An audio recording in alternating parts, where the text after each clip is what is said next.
Bonjour, alors je vais vous présenter l'équipe de robotique, la Team Auto. Donc la Team Auto, on est une équipe d'Yverdon. Donc on est des apprentis du CPNV, donc centre professionnel du Nord Vaudois à Yverdon. Et on a comme projet cette année, on a été sélectionné pour participer au concours de robotique Eurobot. Donc on a une année pour concevoir le robot, le programmer et puis le mettre sur les tables et essayer de faire quelque chose. Moi, je m'occupais de la conception du robot et un autre s'occupait de la programmation de mon robot. Et c'est la même chose pour le deuxième robot. Un s'occupe de la conception et l'autre s'occupe de la programmation. Moi, je suis parti sur le gros robot. Donc le gros robot, on s'est dit, sur celui-là, on peut mettre une odométrie et une motion assez précise. On peut mettre des roues motrices et des roues codeuses qui sont sur le côté ici. On a été sponsorisé par cette marque pour mettre leur codeur. Ils vont très bien. Ensuite, on a dû traiter des cylindres. On a vu que c'était des gros éléments. Du coup, on est parti sur l'idée un peu d'une botteleuse. Donc, on est parti sur deux rouleaux, tout simple, avec des moteurs qui avalent les cylindres avec des poils qui nous permettent de bien pousser au fond du barillet. Donc, le barillet, je sais pas si on est ici, peut-être qu'on voit un peu mieux. On a des rouleaux de peinture tout simplement qui sont disposés partout. Le barillet tourne.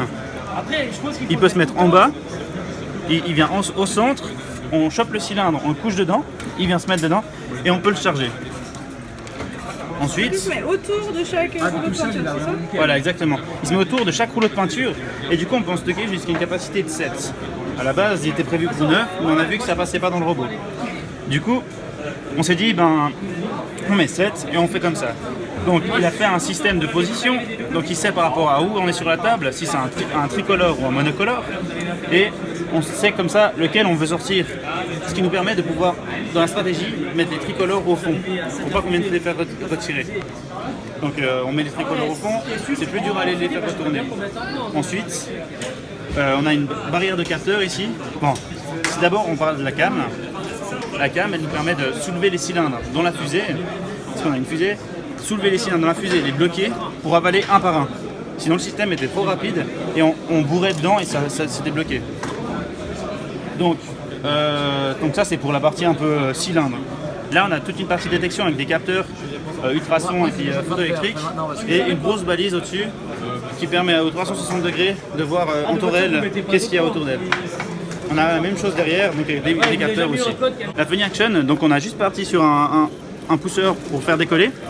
Mais dans notre école, on a un chocolatier en fait, et on a fait des chocolats pour les tirer en l'air. Comme si ça nous permet de... Du coup on lance des chocolats en l'air et on peut le donner au public ou aux arbitres. C'est super. Voilà, puis des lettres pour donner les informations. Et puis voilà, le câblage on peut voir derrière. Avec un automate Bake-Off. Petit robot, donc plus petit périmètre. Beaucoup plus dur au niveau construction, au niveau de la... Il fallait tout compacter, il n'y avait pas beaucoup de place, c'est mon collègue qui l'a fait. Donc il avait aussi des contraintes, on est sur des automates Beko, donc ils sont assez gros. C'est pour ça que nous on a mis ce panel ici, qui nous sert d'automate en fait. Parce que si on mettait le gros boîtier d'automate de base, il ne rentrait pas dans le périmètre du robot. Donc il fallait trouver un moyen de caler la CPI de l'automate dans la longueur. Donc c'est ce qu'on a fait ici. Ensuite, il est assez complexe, il a beaucoup d'options celui-là de robot. Il peut faire des cylindres et des balles.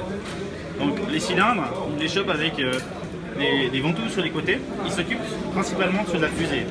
Il peut les tourner dans les deux sens et les coucher dans la liste qui se trouve juste à côté. Le système de balles est ici. Donc là on sort les deux servomoteurs. On peut avaler des balles. Il y a un système d'ascenseur qu'on ne peut pas voir parce qu'il y a la plaque en carbone. Mais il monte. Et il se fait mettre dans le canon ici. Voilà.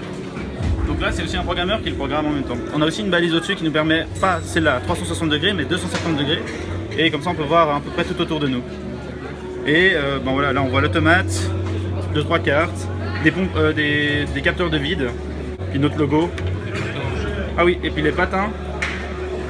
Des patins en nylon, pour qu'on puisse bien glisser sur la table et qu'on puisse passer la rampe, qui a une grosse difficulté cette année, c'est de passer cette rampe. On a dû usiner toute la nuit pour qu'il puisse passer ce robot, la rampe, ce matin.